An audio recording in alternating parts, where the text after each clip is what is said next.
it troubling? So he changes it to Right. something to this effect. Yeah, the word he used is that one of the suggestions is that Matthew found this verse in Mark embarrassing. That was the word I recall for Jimmy Dunn, the Trinitarian Christian New Testament scholar, believer.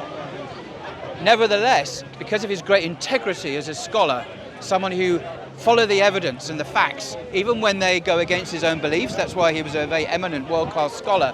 He noticed, and many other people have, Dale Martin at Yale University, I mentioned John Barton at University of Oxford, and many others have noticed this, and the view seems to be that Matthew, to reflect the views of Jesus at the end of the first century, and this is the key point, to bring the Jesus' statements in line with the views of Christians at the end of the first century, where the understanding of Jesus was much, much higher than it was very early on.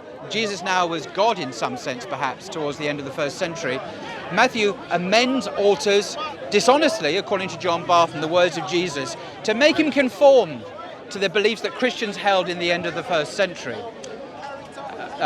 So that is the evidence of your own scholars. Trinitarian Christian preachers at Oxford, Yale, and in Durham. All three believe in the Trinity, according to their written testimony. I again would push back and say I don't consider them our own scholars. As you would know, and I'm sure across Islam there are a range of different scholars as well. There are a range of different scholars who will disagree on different things. I'm not so concerned with what scholars from these liberal universities say. I'm more concerned with going back to the roots of the text itself, what Christians in the early days actually believed. And we see consistently, I mean, I have a document that walks through the Gospel according to John that I drew up from my own study, which it seems it's pretty crystal clear that John, the early believers at that time, as they're writing, as they're recording Jesus' words, there was the sense Jesus is God. Even the Jews, they killed him for blasphemy. They killed him because he made himself equal with, they tried to kill him in the first instance because he made himself equal with God. They didn't like that. He said, I and the Father are one. They tried to stone him. At another point, they resist the idea that Pilate has put up, this is the King of the Jews, right?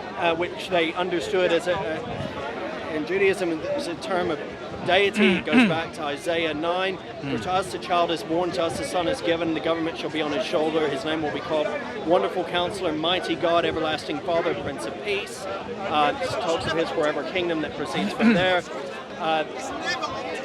Pilate said, this is the King of the Jews. The Jews said, no, it's that he said he's King of the Jews. So I think on the basis of Scripture, it's quite clear that Jesus is fully God and fully man, and that ties in with the belief that we have that he lived and he died.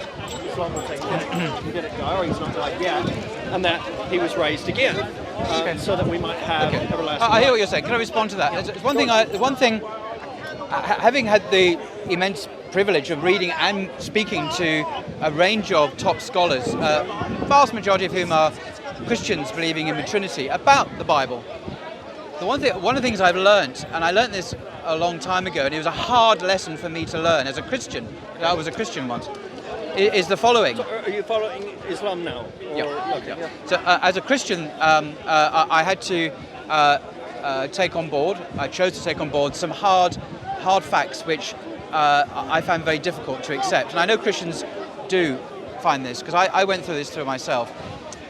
There's a huge gulf between the man in the pew, so to speak, us lot, laity, and the Christian scholars, and what they know about the Bible, and what they're saying about the Bible, and they've been saying for the last 150 years about the Bible. There's a huge chasm in knowledge. These scholars have been industriously working away for generations now, and they've come to some pretty firm conclusions, particularly, for example, about the Gospel of John.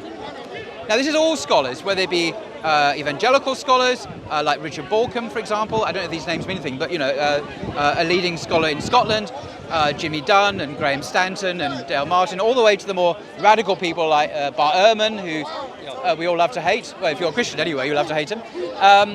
And they're all broadly concluded, virtually everywhere, outside of fundamentalist seminaries in the United States. There's broad consensus on this. What am I talking about? The consensus is this, that the Gospel of John, we don't know who the author is, it's anonymous like all the Gospels, is giving us a highly interpreted account of the life and teaching of Jesus. It's not meant to be unvarnished history. The statements that John's Jesus comes out with, I am the light of the world before Abraham was, I am the resurrection and the life, etc., etc., are all found only in one place in the four Gospels, and that is in the last Gospel to be written. The last Gospel written towards the end of the first century, maybe the beginning of the second century. The consensus of historians now, the vast majority of whom are Christians, is that Jesus did not say these words. Okay. They are put on his mouth, their lips. I'll give you an example. Richard Burridge, who's Professor of Biblical Interpretation at King's College in London, just down the road from here, he's a believer in God, the Trinity. He believes in Jesus. He's a Christian like you. He has said, you can Google him now, he has said that in one of his books discussing this, that the author of John's Gospel believed Jesus was the light of the world. So he put those words on Jesus' lips. His Jesus says, I am the light of the world. But that's what John has put in the mouth of Jesus. The historical Jesus, Richard Burridge, Reverend Professor Richard Burridge, who believes in the Trinity, he says in his own book, does not believe Jesus of Nazareth, the man who walked the streets of downtown Galilee, Jerusalem, whatever, said those words. That's the conclusion of virtually all scholars in the last 200 years. So now, this is not because they're liberals, it's because they are committed believers in Jesus who want to know the truth about Jesus and history and their own Bible. The question that I would keep, why on earth do they believe in Jesus then? Why do they continue to call themselves Christians, do you think? Right. They do because they believe in the Trinity, they believe Jesus, God became man. Holy Spirit. They believe in the creeds, they believe in the truth, yeah. But they don't believe that the words about Jesus or the words concerning Jesus are true. No, that's not what. No. There's a subtle difference here. Okay, go on. They don't believe the historical Jesus said these words, okay, but they believe they're true nonetheless. People like Dale Martin, Richard Burridge, and so on, and I know this, they do believe Jesus is the light of the world. Sure. They just don't believe Jesus said that. On what basis, if he didn't say these words, on what basis can they have that trust? Because I don't believe on the basis of something being fictitious. I believe on the basis of something not fictitious. Being You see, did he say or did he not say these words? No, you see, Richard Burridge in his book Jesus Then and Now, as a professor at King's, discusses this point. He says, when people say to him, and obviously this is objections being made to him, so it's a good point actually. I actually agree with you, but that's not quite. Well, I would expect you would because. I'm just trying to emphasise the profound chasm that exists between your own Christian scholars and what the man in the pew, you and I, if we go to church, actually know about historical scholarship. There's a big gap in knowledge. So I'm trying to just explain this exists because you may not be aware of it. Maybe you are. I don't know. Oh, maybe you're aware of it. He says that to say that this is fiction, this is what he says, Richard Burridge, is a mistake. Because John is not writing fiction, he is writing, he's sermonizing, he is giving you his understanding about the truth about Jesus. And a Christian agrees with John about the truth about Jesus, that he is the light of the world. But he doesn't believe Jesus actually said that. Correct. So why not? I mean, if he doesn't believe Jesus actually said that, then it comes across as a bit counterfeit. So Can I invite? I'm agreeing with you. Can I invite you to email him? Can I invite you to email him? I don't think this guy is a legitimate Christian, if I'm honest. No, but let's not. Hang on. You can't judge other men's souls before God. I think let's not go there. Let's not go there. I can judge what Orthodox Christianity is, and that is heterodox. To say that these are not God's words goes outside of the word. Oh, hello. How are you? Hello, you as well. Two Catholics. I'll show you a video of Randall in a minute. One final. So this is the problem. You say. Sorry, the problem is I actually agree with your response, and in me saying this, I'm not trying to pretend I'm in agreement with these scholars in terms of what they subsequently believe about Jesus, but I'm just trying to say is simply quoting from John's Gospel in the light of scholarship in the last 200 years. in any university in the world is not an argument. I mean, it's akin to saying, look, Would you say that let me scholars give I hate analogies. I'm going to give an analogy. I hate analogies. I'm going to give one. It's like saying, of course the Earth is flat. Look at it. It's flat. And I'm going to say, no, hang on. Look, we know astronomers now. No matter about astronomers at universities, you can see the Earth is flat by looking at it. It's not round, is it? And is that kind of common sense response, in the light of what we really do know now from astronomy, strikes a very difficult tone. And it's the same with this. Simply quoting the surface of the text and saying, well, that's Jesus saying that, no longer works in the light of what we now know about the genre of the Gospels, the real nature of the Gospels. Are they meant to be like a modern biography of David Beckham or Donald Trump, for example, where you're expected to give actual verbatim quotations, or are they like ancient bios? It's B-I-O-S. This is an ancient genre of biography, and scholars have now come to the conclusion universally that these are ancient bios. Ancient bios were not biographies in the way we understand biographies. They were highly interpreted accounts of a person's life, and you could put speeches in their mouths. Plato did it with Socrates in his dialogue. I don't read any Plato's dialogues. He did it with them. Thucydides, the father of history, said that he did it when he wrote accounts of battles. This is 500 BC in Greece. He put speeches. He put speeches in the voices, in the mouths of his generals, because he wasn't there. He put the kind of thing that he thought they would have said on that occasion. John believes Jesus is the light of the world, therefore he has Jesus say that. And that's the problem we have. No, I think I know what you'll say, but so there's an issue with John. What about Luke? Do you have a similar issue with Luke? Yes. Okay. And Matthew, all of them have the same. You have a similar issue with all of them, right? So no, I don't. Not question of me having an issue. Historians have now understood the genre of the Gospels to be other than a simple modern biography. So it's a category mistake. I agree with you. If all of this is put in the word of Jesus, then we have no basis on which to believe it.